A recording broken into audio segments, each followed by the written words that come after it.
Philip, it's great to be with you today. I can't wait to get into this conversation and share with our audience some of your insights and the ways that we can leverage technology and innovation in the infrastructure landscape. As we get started here, my name is Benjamin Dierker. I'm the Executive Director of the Alliance for Innovation and Infrastructure, or AII. AII is the only nationwide public policy think tank that's dedicated to infrastructure. So we're really looking to advance innovation so that we can have safer infrastructure across all the systems and their interconnections.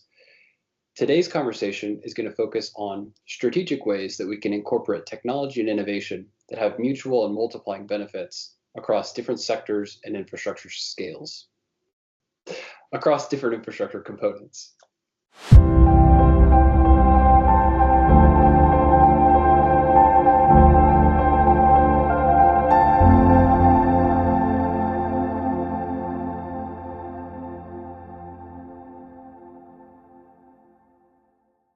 Philip, I'd love to hear some of your background and just share kind of where you started from with school all the way through the present and kind of how you ended up today doing the kind of work that you're doing. Yeah, I appreciate the introduction, Ben, and just a brief background of myself. Went to school at Texas A&M. I studied petroleum engineering, fellow Aggie over here.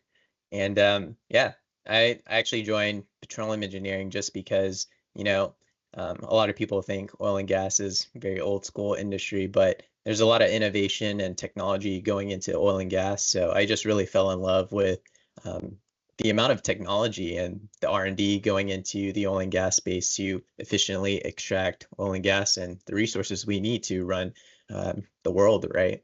So fell in love with the technology, actually went a little bit niche and went into the tech space using fiber to really just light up oil and gas wells to actually see everything from fractures and oil and water coming into the wells. It's a huge thing because before, you're running a bunch of simulations and you're just guessing what's happening thousands of feet underground. But with the technology today, you actually can see what's actually going on underground, and that's huge and powerful. You're talking about seeing almost every inch of an oil and gas well to make critical decisions to be more efficient with what we're doing. All the money that gets invested into producing these oil and gas wells, that's huge, right? Fast forward a little bit more, took the same technology going into the infrastructure space, because I think one of the biggest problems with infrastructure right now is, there's a lot of issues that go on, but where's that situational awareness coming from?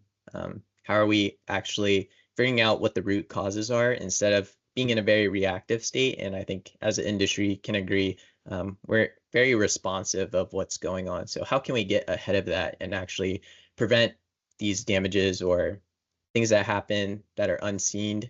Let's light that up and actually know what's going on with the world. So That's really cool. So it sounds like data is helping us be more proactive instead of reactive across all different types of infrastructure, from energy to building new construction. What's kind of the biggest challenge? Obviously, there's a lot of upfront costs and investment that have to go into that kind of thing. What are some other challenges you would say are holding us back from leveraging new technology, and particular data acquisition type of technology? yeah, I think just from my experience, it seems like it's very siloed. So some companies are very interested and proactive, and they don't mind being the first movers. So my challenge is to those companies, let's do a little bit of knowledge sharing, just to get some more adoption from their other teammates or their other colleagues to just be interested. We do a lot of research and R&D, but if it's just helping yourself, let's spread that knowledge so everyone can kind of benefit and adopt that technology. And one of the other key things too is even internally in very large companies, one team or one particular sector could be utilizing this specific technology, but another sector has no clue what's going on, even though it could be dual mutually beneficial for different sectors. The technology could have multiple benefits, right? It could have one benefit for one individual sector, but it could be additional benefit for another team or part of the company. So how do we actually bridge that gap? And sometimes you have strategic advisors or people in that place to kind of oversee it. But I do see there's a lot of complications even internally within companies. So if you're talking about even multiple industries coming together, that's also something very difficult that I Yeah. see. So even like one company can be a microcosm of the whole problem, which is kind of communication based. That strikes me as kind of a huge barrier to cross sector, like you mentioned, collaboration, and even not collaboration, but just learning from another organization and applying maybe even a refined version of that. Um, Correct. do you think there's a role for public policy in this space to help either encourage communication or reduce externalities? Like what might be the role of government at any level, state, federal, local, to maybe help incorporate more technology across infrastructure, sectors? Yeah, I think a lot of people are sometimes resistant to policies and regulations, but I think the most important thing is just understanding the problems, right? Individual companies have their individual problems, but there are bigger problems that not every individual can solve. So there's definitely big problems in the infrastructure space. So how can we better understand each individual problems and think at a higher level? So if the policymakers and regulators can understand, okay, this is the big benefit of what happens if we implement this. But you have to listen to each individual, though, right? We don't want to just say one thing and it could affect some people, and some people might have a negative, you know, thoughts on what this policy might be. So I think it takes a lot of time to really have that key core of what are the root causes. Let's understand what's happening so we can Yeah. implement something that's mutually benefit for everyone. Yeah, and I guess when communication is kind of at the heart of this, if people are already skeptical that government being involved is going to mean regulation, they might not be willing to come share what they know, which actually can lead to the government thinking it knows, or some regulator trying to be proactive but not having the right information because it's not being shared with them. So I can see kind of a bad outcome from being too guarded Yeah. in a way. Yeah, that's a challenge. Yeah, and I think with just very high level problems, it's hard to solve those problems if we individually don't know our own problems, right? It's having that awareness of what our issues are. We got to solve those first, and then we can solve the bigger problems. Otherwise, you're trying to solve the big problems, but all these little problems might add up, and you might not find the best solution for everybody. So you got to know those smaller problems and how they affect that bigger problem. It's like when you start thinking about it, the big problem is really made up of 10 smaller problems. Yeah. And it does take strategic thinking to even navigate problem solving internally. Um, let's say you were kind of the head of strategy at a company, or your job was to problem solve, troubleshoot within your organization.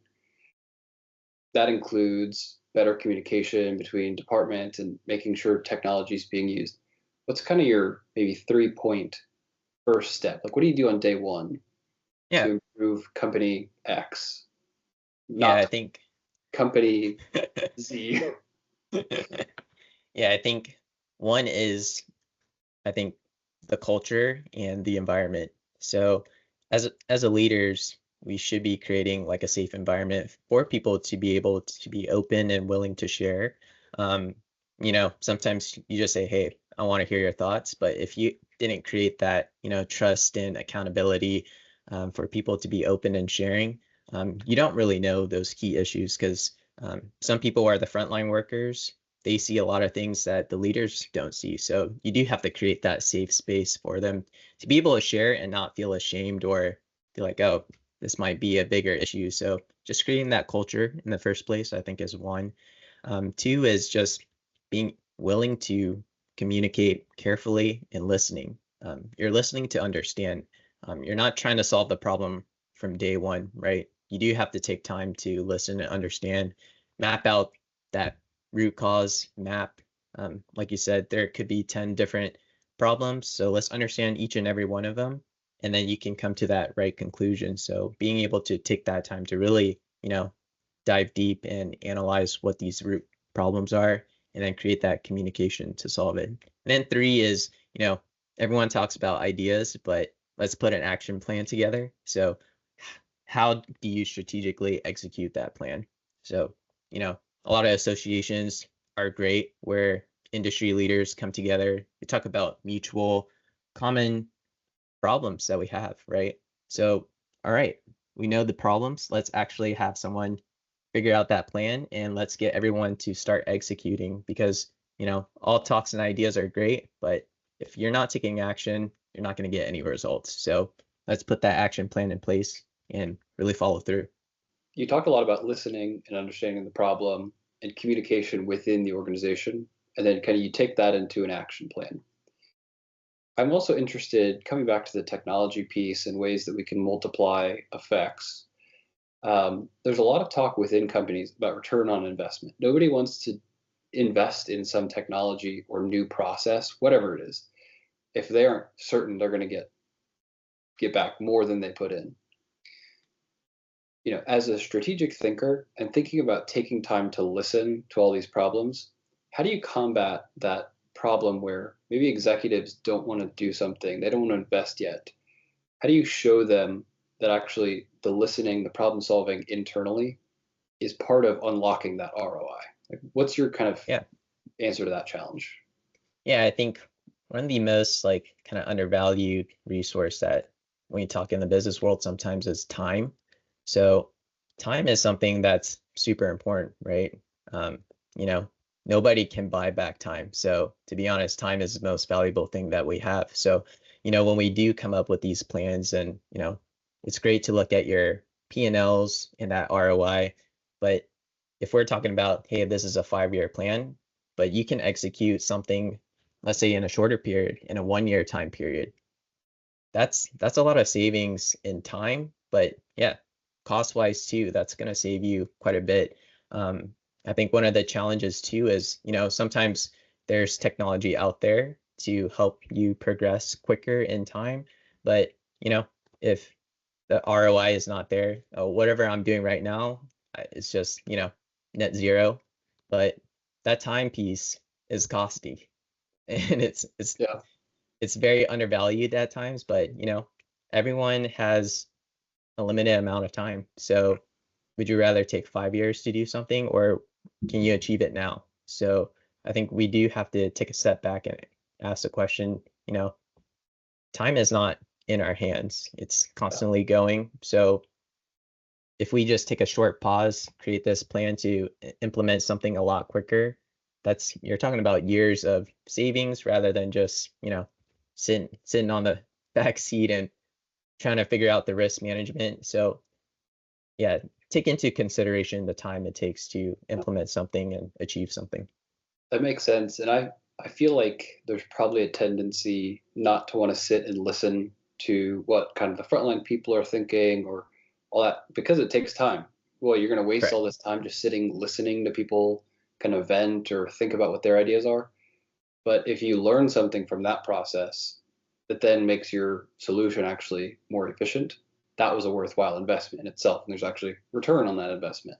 Correct. Um, so now we multiply this by the entire infrastructure landscape where we have to have energy capacity increased and we have to build and there's new roads and new broadband that has to be rolled out, all these different things.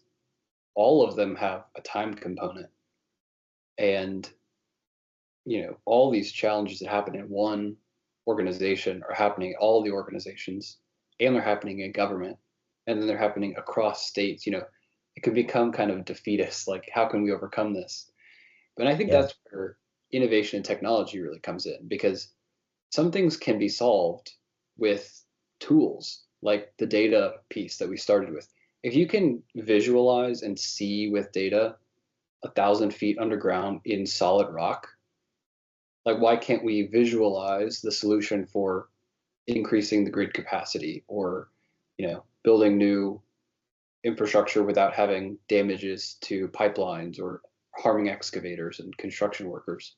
Hmm. And I guess my question for you is, like, what's your message to maybe policymakers who their role is to help incentivize and kind of get infrastructure built, but they need it to be safe and prevent kind of cascading effects. You can't have, a pipeline incident that then leads to downstream effects where people don't have natural gas.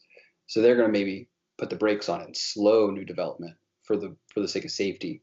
What's your message to the policymaker front, the government front, for how these are actually ways we can increase the speed that we do our build outs? Yeah, I think just having that open mind and like you said, we do have to take that initial investment in that time to understand upfront. So that way we could strategically create a plan. We're not just capsulating just, okay, this is just for safety, but there's a lot of components to it. You're talking about AI for the future. As we're building infrastructure, telecoms plays a huge part, not just providing fiber, but this is going to be communication data for the future. You're talking about utilities and the grid, expanding that to be more resilient. There's going to be mutual benefits for technology and data for multiple sectors. But right now, if we're just siloed, oh, I'm going to build fiber really quick because that's just hot and easy, a lot quicker to do versus water and pipelines. So they're running ahead.